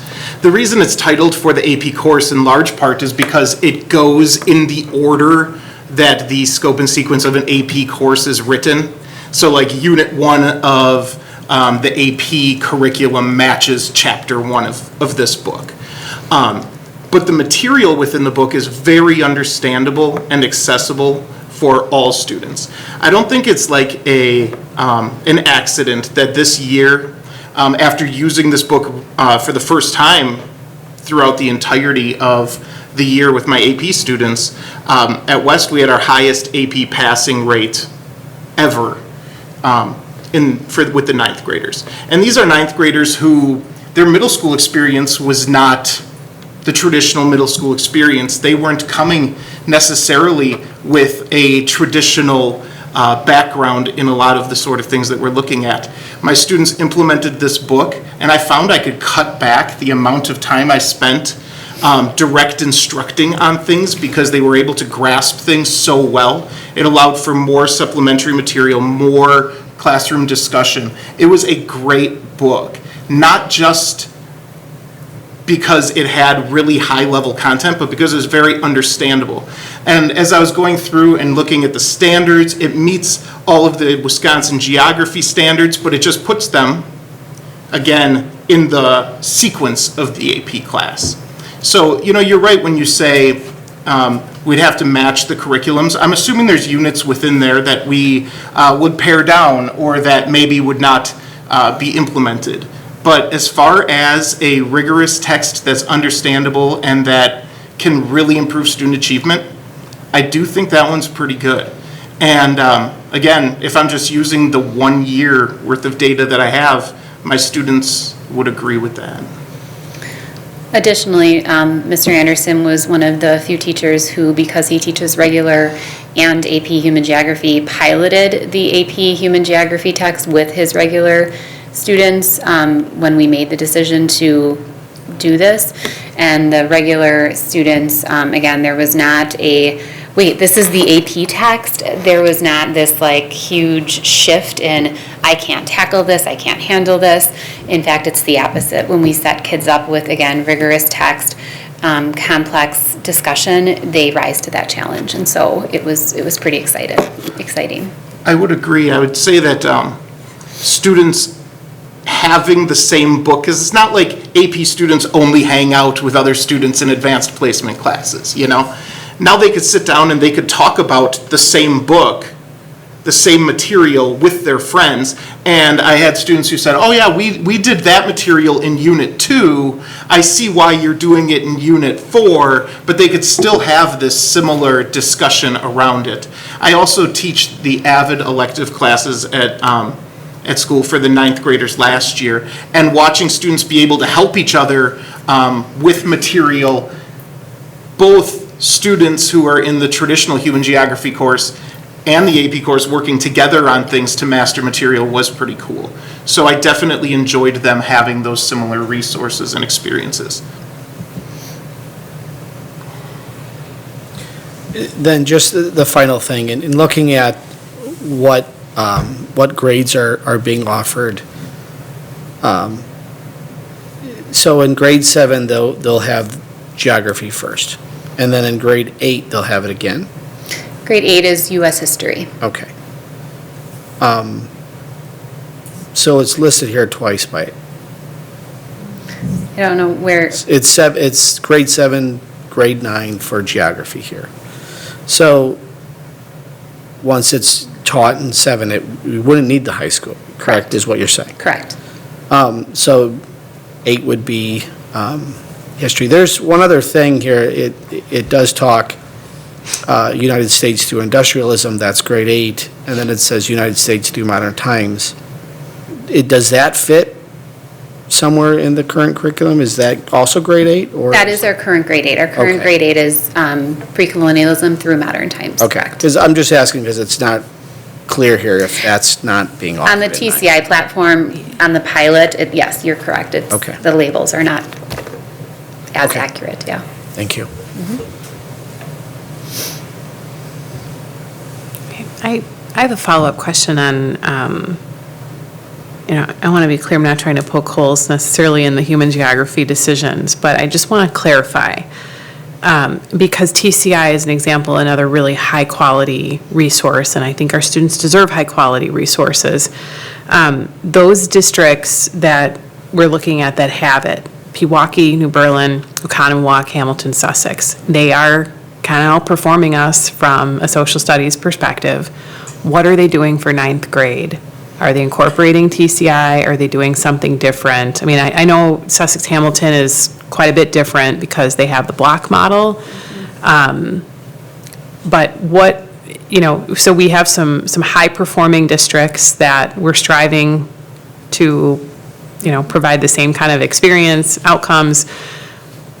We're all investing a ton of money in these resources, everybody kind of ditching the ninth grade stuff, and TCI kind of knows what they're doing. So why is there not a resource that's suitable for ninth grade? All of those districts that you just mentioned, if you recall from the course sequence presentation, have an entirely different course sequence than we offer at the high school level in particular. So the middle school level looks very similar across the board. In those districts, in most districts, again, you're going to see some sort of geography, some sort of world cultures, and then some sort of U.S. history in that 6th, 7th, and 8th. What is different in every district you just listed is that ninth grade in almost all of those districts is a U.S. history course, and then 10th grade is that world history, and then 11th and 12th grade are those electives. And that's what we talked about is, again, that drastically changes those AP numbers in those districts. So if you look at the AP numbers for some of those other courses that we far outperform, there's definitely a difference there. So if I could look, or maybe say this differently, we are using all of the materials. We're just not using the materials in ninth grade. Correct. They do offer an economics and government course as well that we will be looking at next year when we go to revise those courses. Okay. But those are all the resources that they do have, correct? I guess the only other piece that I had was just wanting to know before we go and approve this that we have a plan for the blast materials. That was something with the ELA, and there's also some with this as well. No? There's not There's no blast. current events that are, There's a current event, I believe. The program doesn't offer current event stories, but rather gives different strategies of how to teach current correct. events. So it doesn't offer the current event stories itself. Okay. So that would be if a teacher would want to go find current events. great. So there's nothing that goes automatically from the publisher to the student in this case? No, it Okay. gives, to Joey's point, it gives the teacher a resource that tells you things like how to teach students, fact from fiction, how to explore authors by, things like that. But no, it does not take you out to any outside website. Okay, thank you. Any other questions or comments? Kind of the last chance. This is just discussion, so we'll bring, Yeah, I mean, but. yes, I understand. Yeah, this is Last kind of. chance tonight, right? Rachel will bring this back solo next month then for your approval. Okay. All right, well, I would just recommend if committee members do have anything else, that they extend that out to the Teaching and Learning Committee as soon as possible, so we have time to get through all of that before next meeting. Okay, thank you all very much. Thank you all. Can you guys help me? Thanks. My book's back. All right, moving on to the next section and our last discussion item, which is discussion of the 3-year key performance indicator targets. Turn it over to Mrs. Landish. Yeah, I don't know why my screen mirroring is not working, but thank you, my assistant coaches, for helping me out. And you can use the PDF and board docs, that's fine. So I'd like to highlight, this is really, I'd like to have some comprehensive discussion on 3 areas in particular that I'd like to highlight. And just to let you know, I gave you an updated copy of the key performance indicators that is on your desk this evening, okay? I know it was the intent of all of us to have a little bit of conversation about these at the board work session. It just didn't work out with our agenda. So with that said, I wanted to bring back 3 areas in particular to discuss this evening, knowing that, again, our timeline is that we want to bring this back in August, put a nice bow on it, and really then put our heads down and work on the work for the next 3 years to see these metrics and where we want them to be. So the 3 areas of focus this evening, I want to just get your last feedback pieces on are around AP courses at the high school level. So let's just start there if we can. We currently have changed this goal, I would say, over the past few months. There have been different revisions. We have landed currently on wanting to continue to focus on enrollment numbers and overall participation and access with AP courses for all high school students. So with that said, we have a current quantifiable indicator of 75%, and we are wanting that each student, by the time they graduate high school, that 75% of our students would have enrolled and tried an advanced placement course. We believe that this continues to be the academic rigor and the college readiness preparation that we would want for all of our students, and so we would have a 3-year goal of meeting that 75%. I will tell you, Dr. Sieber, are you driving or Stacy's driving? Could you go to the next slide that just shows, I wanted to give you a little bit of a baseline, and Kelly, when you and I looked at this in preparation for the meeting, there were some 8th grade numbers on there, which I currently took out because in our data dashboard, as I dig more to look to see what kids were really taking, et cetera, what I found was that it was pulling data if an 8th grader or a 7th grader had, for example, a class that would be named like advanced woodworking. They would, yes, they would, it's pulling the data query as that child taking an advanced placement course, when in all reality that isn't the case. So we currently, meaning Steve Schloman, has like a data ticket into this data dashboard to make sure that these baseline metrics that we're looking at are exactly ideal. The percentages we have here make better sense because, again, 9th graders, the accessible course at the freshman level would be just AP Human Geo in theory. So that percentage seems reasonable, so I think we can estimate that between 60 and 65% in essence of 10th, 11th, and 12th graders, that those would be more accurate. And we still believe firmly in the 75% as a doable goal for all high school students. So I wanted to open it up for, again, suggestions, discussion around AP, this AP indicator first. Yes. Ms. Kozlowski. Thank you. I truly love data. The question that I have initially is I love building in a goal for rigor.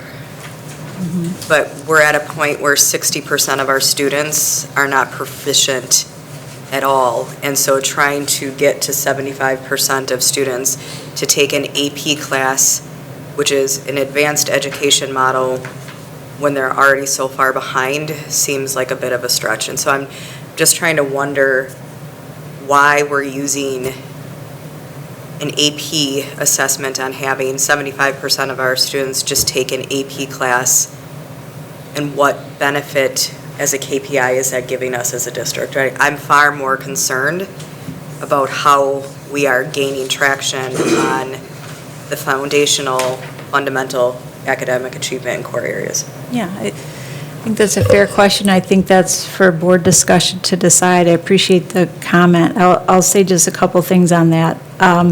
With our focus on AVID continues to put a focus on courses of high rigor as sort of an indicator of success in terms of their mission and vision.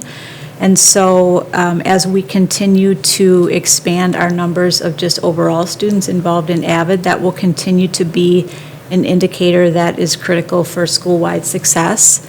But I do hear you about that. I mean, where we started with the KPI, Carrie, was last year, as the board decided this in October, we originally had the KPI as listed, the AP test again, and a certain amount of students scoring like 3 or higher on the AP test. And with kind of feedback as well, and drafting this out, that was again a KPI that was listed then for not all students. It was a small niche of students. So again, this is something we don't necessarily have to have. I'm not saying that our schools wouldn't continue to suggest this and challenge students to take rigors of an AP course. But again, if this isn't something like palpable for a KPI, it doesn't necessarily have to be on there either.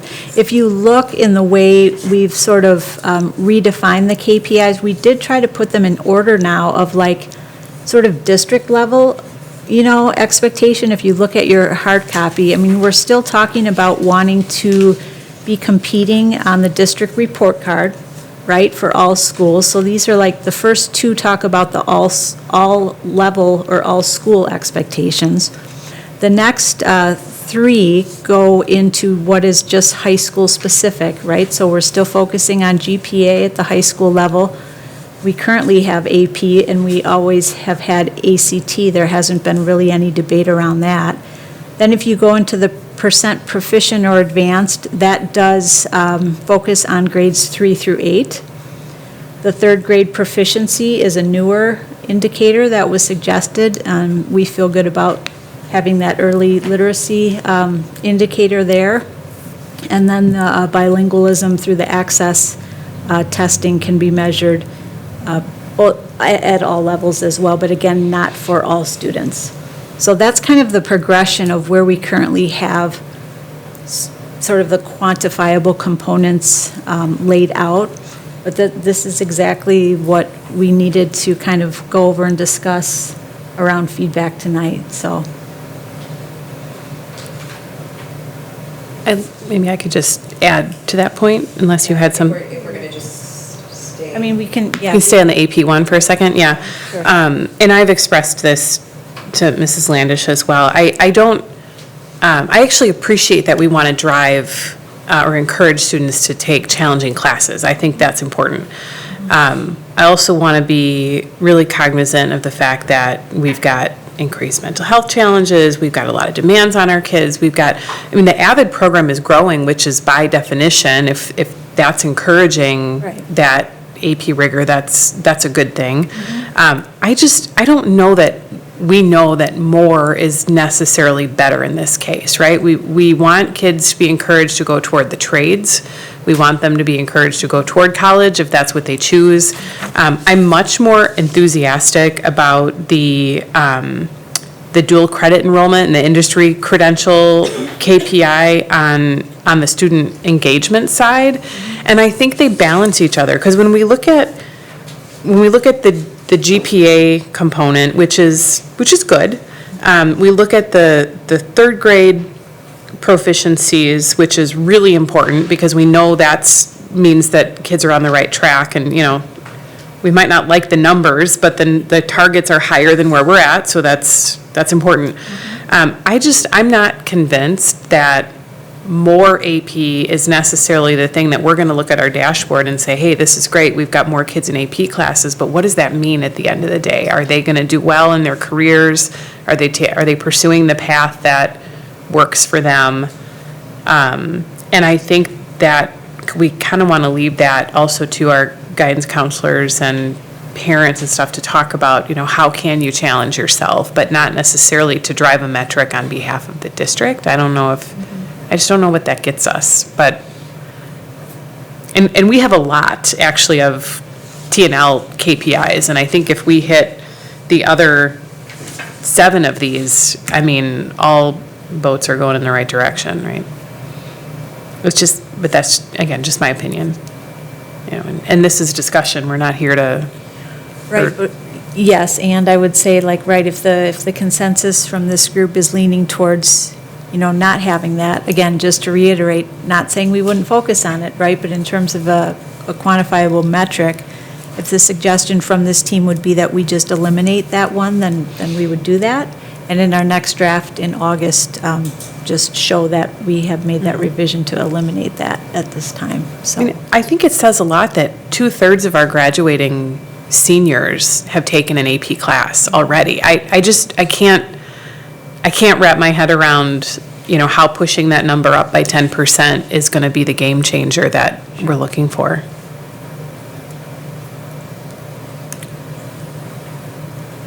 Any other comments about just the AP one? I think we wanted to move on to some of the others. But. Okay, go ahead. Okay. Oh, okay. I thought you had a follow-up topic on KPIs. Okay. Okay, so again, the next indicator is the percent proficient on the state forward. And this isn't new. Oh, Stacy, hi, thank you. Yes, thank you, this is perfect. I presented this last month in a narrative, but I know how Carrie likes charts so much, I just wanted to put this in for you today as well. I think this is a better visual, and again, when we finally can approve these and put our nose to the grind, then we're going to have these dashboards then similarly like this, not just for the district, but for every school. So what I wanted to show you again in this slide is where Waukesha stands currently, all right, as Dr. Piasek said, not happy with where we are, but those are the numbers. Where the state is currently, where our top 10 competitors, so again, top 10 sized districts in the state of Wisconsin, we have put Eau Claire there because currently that's what we're chasing. Our New Berlin is our most comparable neighboring district. And then I did add Cedarburg recently on there because Cedarburg currently is the highest performing district in the entire state of Wisconsin. So when some of us are looking at these percentages, we might think that, some of us think in terms of 100%, right? Because we say, yeah, we absolutely want 100% of our kids to be proficient in any area. This gives you the context of the highest bar in the entire state at those percentages. So we know what our baseline is. We have the 3-year KPIs as listed to increase to those percentages, 45 in ELA and 46 in math within 3 years. So just discussion or comments in that area. And this does include, this is 3rd to 8th grade, and it does include not just the forward, but it does include the DLM, so the dynamic learning maps. So That is the test for students with disabilities that do not have accommodations on the forward. They take the DLM, and that is figured into this as well. So it is inclusive of our entire student population.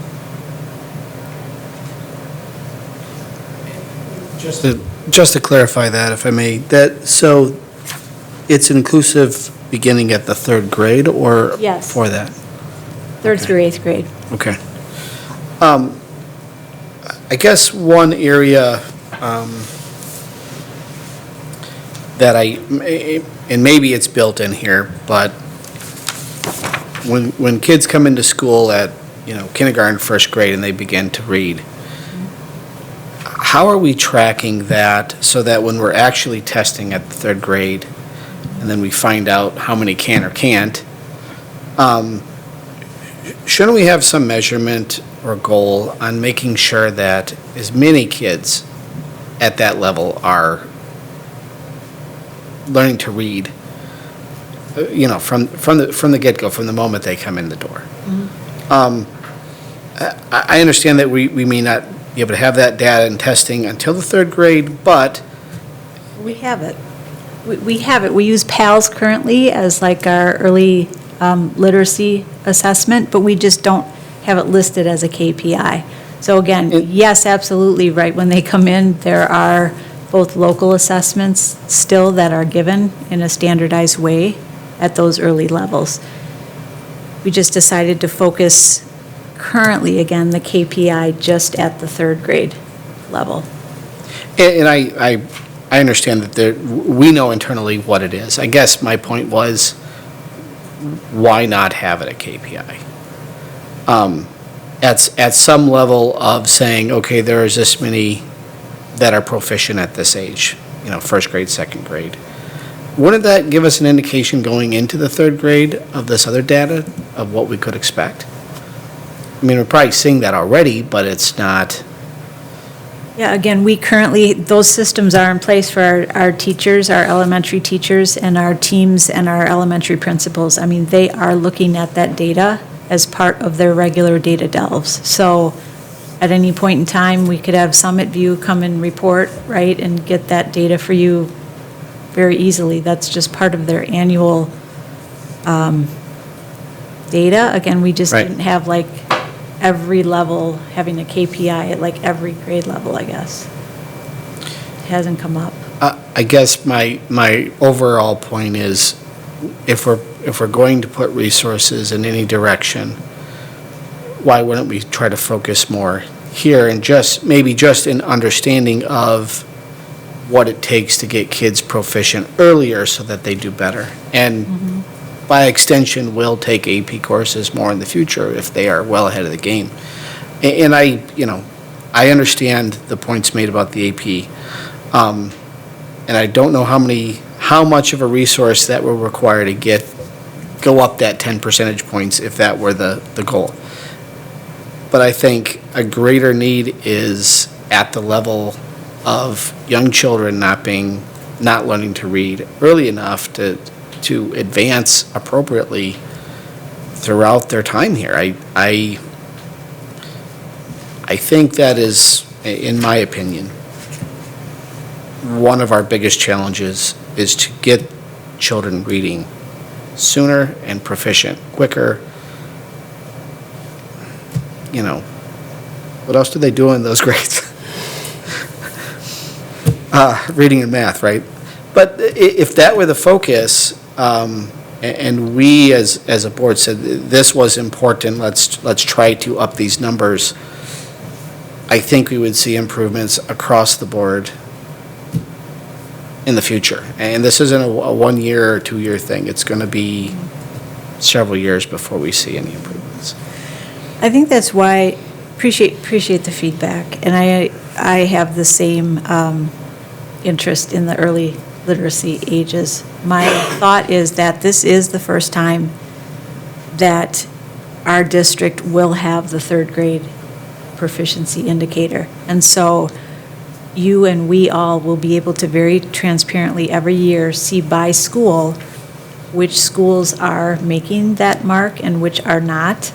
And to me, that is an advance that we have not currently had most visibly in the system. Again, not discrediting, because I know our teachers and our principals are working on that work daily.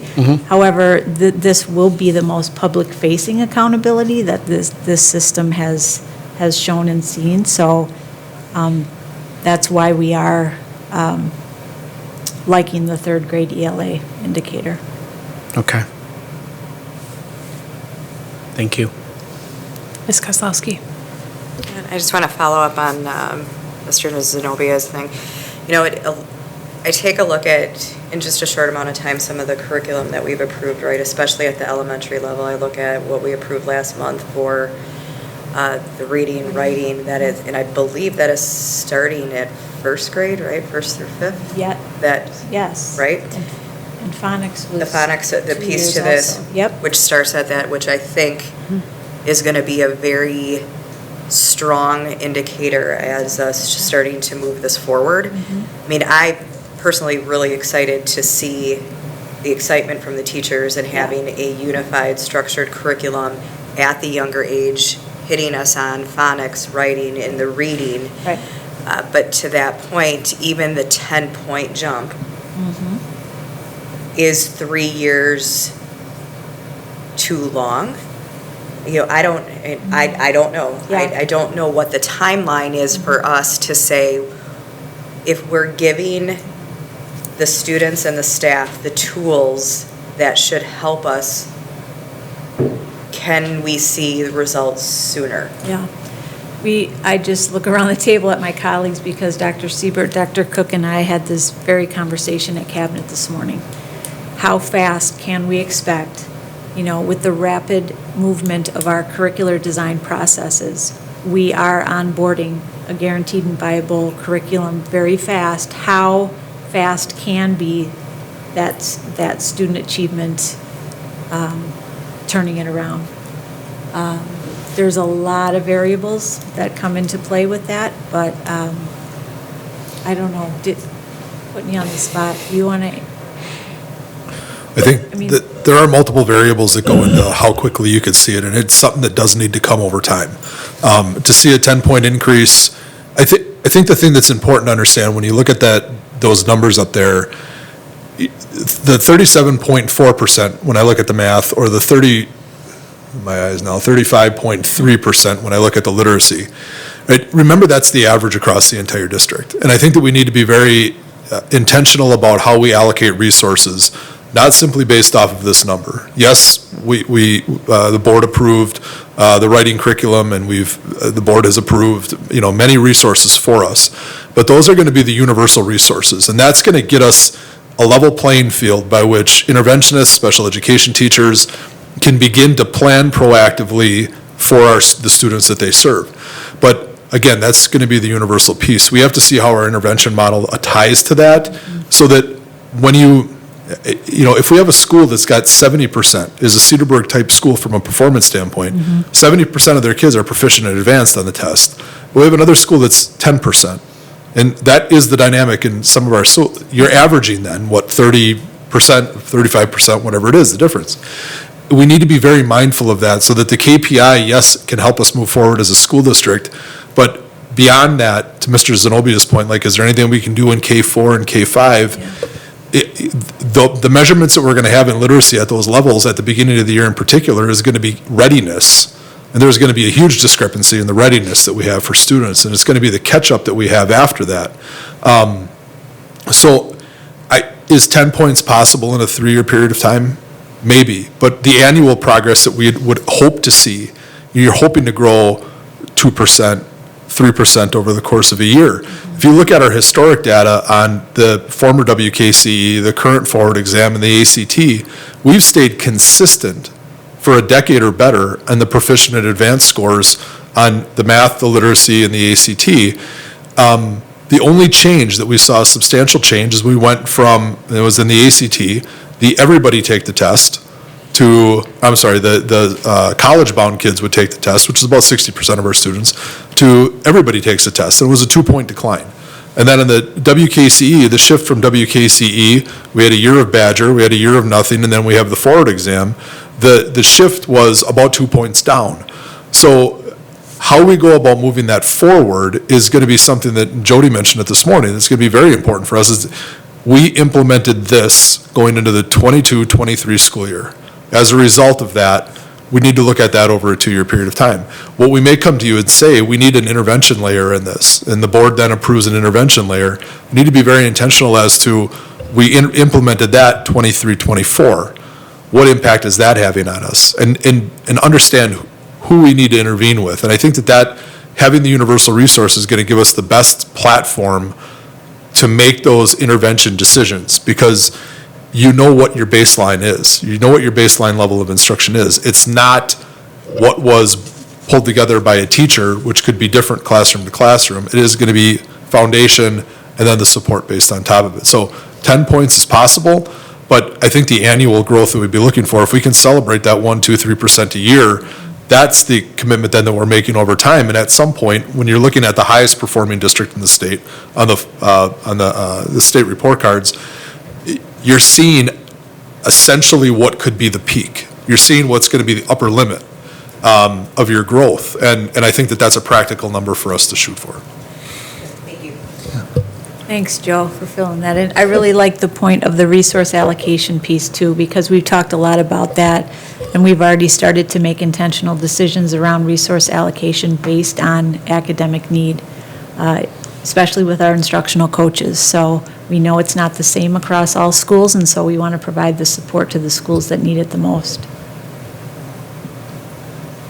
May I, Dr. Piasek? Yeah, please. Just very quickly, 3 points. I think the first thing that's so important is that we're actually putting together a document like this so that we're measuring and monitoring and making it explicit, inward and outward facing. Secondly, so important that you're improving all of these resources, because we just did not have universal resources across the district for teachers to rely upon. So that's number 2. And then 3 is really professional development, continuing to help teachers and support teachers, whether it's curricular, whether it's behaviorally, socially, emotionally, all those things, so they have the toolbox, and they do, continuing to build the toolbox.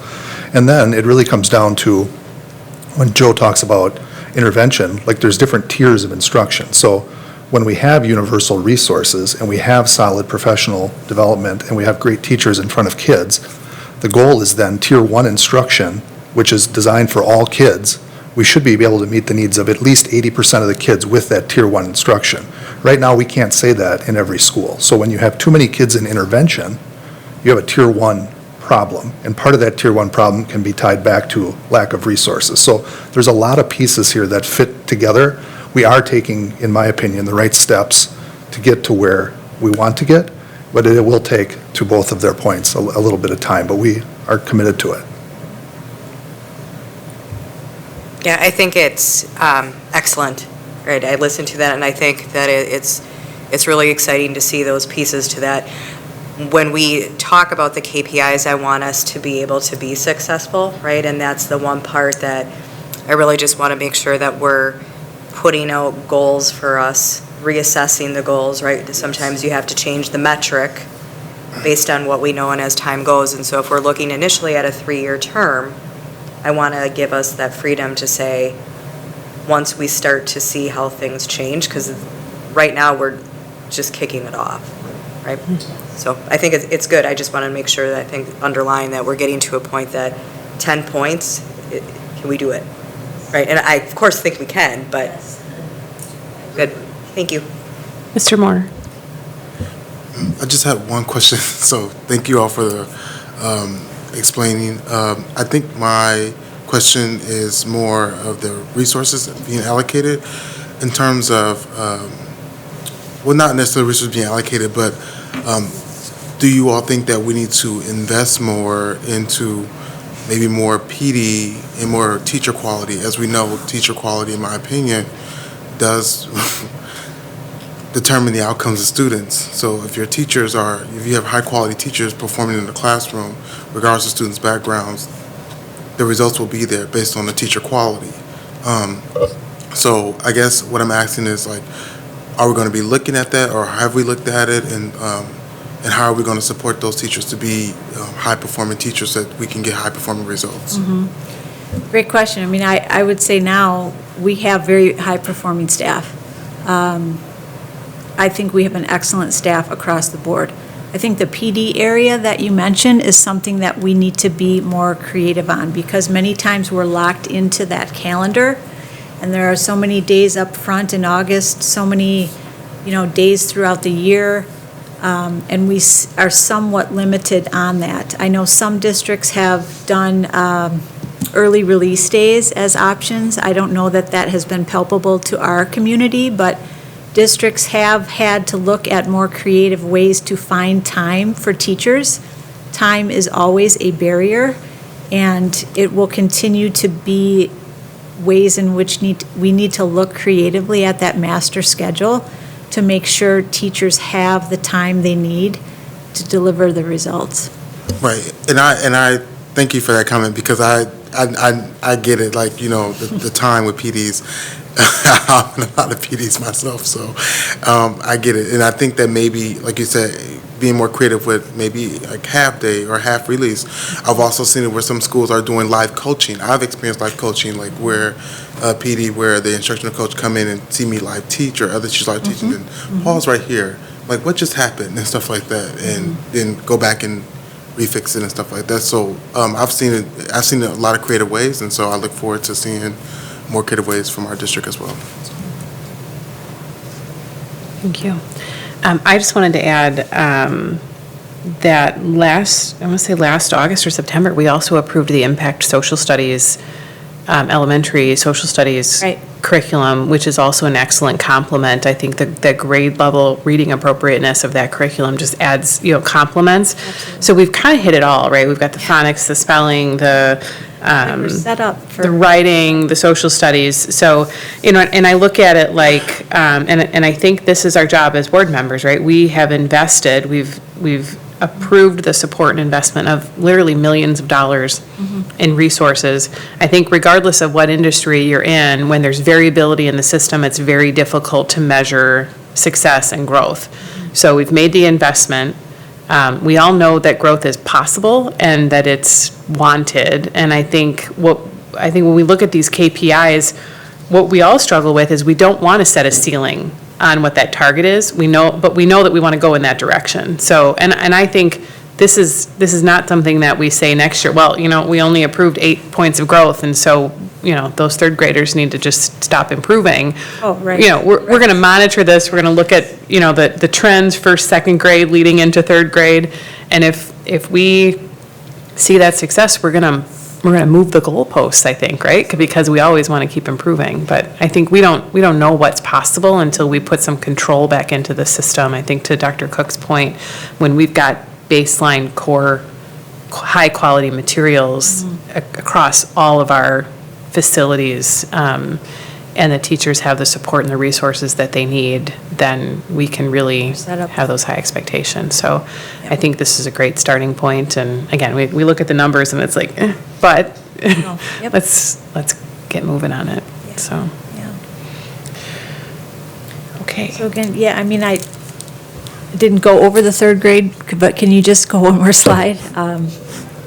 This is, again, just showing our third grade, where we are currently. Again, we're using Eau Claire, New Berlin, and Cedarburg, so you can see our baseline and what we're shooting for. Again, when we say 50%, sometimes, as Dr. Piasek says, you hear that number and you just cringe, but it's going to be a stretch to see where we are, but the same conversation lines up with this KPI, so. And just to make mention, I don't know how closely you have been looking at this or not, but we did sort of offshore, the risk ratio is under the the student engagement piece. So again, as Dr. Piasek mentioned, we still have the seal of biliteracy, the global scholars, the dual credit, the risk ratio, because it kind of toggles between the academic behavior as well as the behavioral components of students. So we kind of put that over there, so I'm sure we'll be presenting at student services or wherever, but it still will be an outward-facing and public-facing accountability measure. just not maybe directly the academic teaching and learning piece, so. Any other questions or further discussion about at least the teaching and learning component of the KPIs? Okay. Sure, Mrs. Kozlowski. In true fashion, is as we start to really solidify these, because I love them, Okay. is there a way that we can make these graphically, chart-wise? Is there a timing, right? I mean, some of these things we're not going to have updates, right? You only do forward exams twice a year, right? But to be able to see something graphically over a trend in time versus narratively Yes. is far more impactful. Oh, yes, absolutely. And that is our plan. We currently, I am working very closely with Jennifer Gennerman right now, who's a data nerd. You guys probably can compare stories. She's currently working on a mock-up of what our dashboard would look like. So again, I don't know if that's Dr. Siebert and Dr. Piasek deciding on what exactly you want the dashboard to look like, but that is the intent, that these charts will be there. To your point, sometimes the data will be fluid, and sometimes it will be posted once a year, right, when those test results come. But we talked about having it on our website as well, and on, in the boardroom here, visibly to be shown on the back wall in this boardroom as well. So we're super excited, like, we want these to be approved in August, and then we're just gonna hit the ground and do the hard work, Great, thank you. yeah. All right. I don't see anybody with anything else. So the next piece of the agenda is really just to see if there are any recommendations for future agenda items. Mr. Zenobia. This wouldn't really be on a new one, but in our discussion tonight on the books, there were just a couple areas that I would be interested in maybe finding some more information on. First would be, what would be an alternative to Overdrive or Sora if we needed one? The second would be, are there other vendors, book vendors, jobbers that we know of or are accessible? And then overall, I know we had this discussion a couple of times, is just the sheer workload of looking at all these books being placed on 5 librarians versus now 3 until those positions are filled. Is there any other, other than this falling completely on your team, Jody, to look at this in addition, is there any other avenue we could explore for involvement, a committee of some kind, the community, something? And, yeah, that would be all. Thank you. Okay. Thank you. All right. Anything else? Last call. Of course, you can let me know or let Mrs. Landish know if there's anything else that comes to mind.